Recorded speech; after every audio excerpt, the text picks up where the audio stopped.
Em nome do Pai, do Filho e do Espírito Santo. Amém. Meus queridos irmãos e irmãs, continuamos no cenáculo com Jesus. Se conclui agora o capítulo 15 e inicia o capítulo 16. Nessa transição do 15 para o 16, o ambiente, digamos assim, linguístico, aquilo que Jesus começa a falar, torna-se um ambiente um pouco de tribunal. Deixa eu explicar. Durante todo o Evangelho de São João, até antes da última ceia, havia ao redor de Jesus um ambiente de julgamento. Os judeus perguntando quem ele é, em nome de quem ele faz essas obras, etc, etc. E Jesus começa a mostrar as provas de quem ele é, através dos milagres, mas também a invocar testemunhas. João Batista, Moisés, os profetas, o Pai, as próprias obras que eu fiz. Mas os judeus não querem realmente fazer justiça.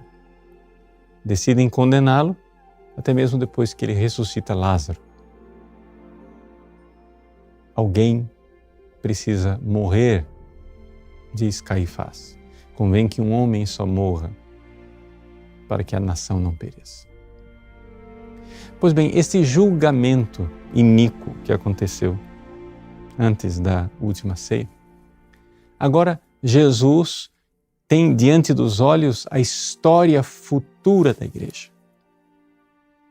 E começa a nos mostrar que a história da igreja será modelada à sua história. Ou seja, a história da igreja é a história de Jesus. E qual é a história de Jesus? A história de Jesus é trazer a presença de Deus aos homens, encarnação, a graça, etc. A pregação do Evangelho, para que as pessoas conheçam a verdade, e assim por diante, mas também alguns aceitam e creem, outros rejeitam e condenam e perseguem. Portanto, o caminho de Jesus é o caminho da paixão, morte e ressurreição. E este é o caminho da igreja. Qualquer caminho da igreja que não passe pela paixão, morte e ressurreição não é o caminho que Jesus traçou.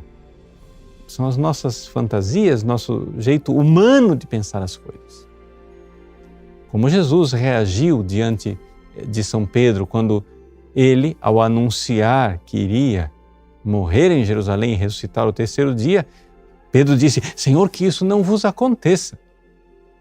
E Jesus, então, olhou para Pedro e disse: afasta-te de mim, Satanás. Pedro não estava pensando como Deus, estava pensando com a mentalidade humana e carnal. Exatamente para exorcizar esta mentalidade humana e carnal da sua Santa Igreja, Nosso Senhor, na última ceia, que se dirige aos seus apóstolos e diz que nós teremos, durante todo este julgamento da história da Igreja, um advogado. Sim, advocatus, aquele que é chamado vocatus para estar ao nosso lado. Paráclitos, exatamente a mesma coisa, né? Aquele que é chamado, né? Kaleo, para estar do nosso lado. Pará. É esta a realidade. Aquele que está do nosso lado é o nosso defensor. É o nosso consolador. Defensor e consolador são duas traduções possíveis do termo Paráclito, o Espírito Santo. Vamos ver então o que é que Jesus diz especificamente. Colocado esse grande contexto, fica mais fácil a gente entender agora e reler o Evangelho. Quando vier o defensor, ou seja, o advogado, o Paráclito, o Consolador, o Espírito Santo, que eu vos mandarei da parte do Pai, o Espírito da verdade, que procede do Pai, ele dará testemunho de mim. Então essa é a primeira coisa. o testemunho, o advogado, ele dá testemunho, mas não diante dos tribunais deste mundo, em primeiro lugar. Em primeiríssima instância, o Espírito Santo dá testemunho no processo de conversão, se você quiser chamar assim, dentro de nós. O advogado começa por ele. Aí começa o processo dentro de nós. E o Espírito Santo faz brilhar a verdade, de tal forma que nós sabemos o que é o certo. Sabemos o caminho de Cristo. Conhecemos o caminho da sua Santa Igreja. E então ele diz: eu vos disse estas coisas para que a vossa fé não seja abalada. E o processo continua agora fora de nós. Expulsar-vos-ão das sinagogas. Ou seja, aqui Jesus está prevendo que na história da igreja haverá uma cisão com aqueles que seguiam o caminho de Deus do Antigo Testamento. Ou seja, o Antigo Testamento foi uma preparação para seguirmos Jesus.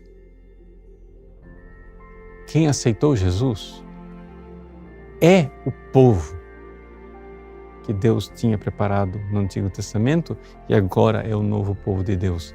Aqueles que rejeitaram Jesus não são mais o povo de Deus.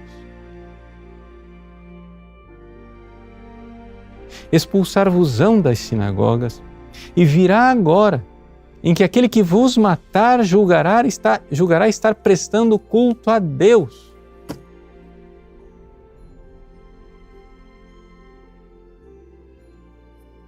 Vejam como isso fala de tantos momentos da história da igreja até hoje. Quando cristãos fiéis são tratados como se eles fossem os infiéis. Os verdadeiros católicos são tratados como se fossem os católicos falsos, os católicos intolerantes, fechados, radicais, etc, etc. Agiram assim, porque não conheceram o Pai e nem a mim. Por que é que não conheceram? Porque é o Espírito Santo, o Espírito da verdade, quem faz com que a gente realmente conheça. E eu vos digo isso para que vos lembreis de que eu o disse quando chegar a hora. Então, aqui Jesus está colocando com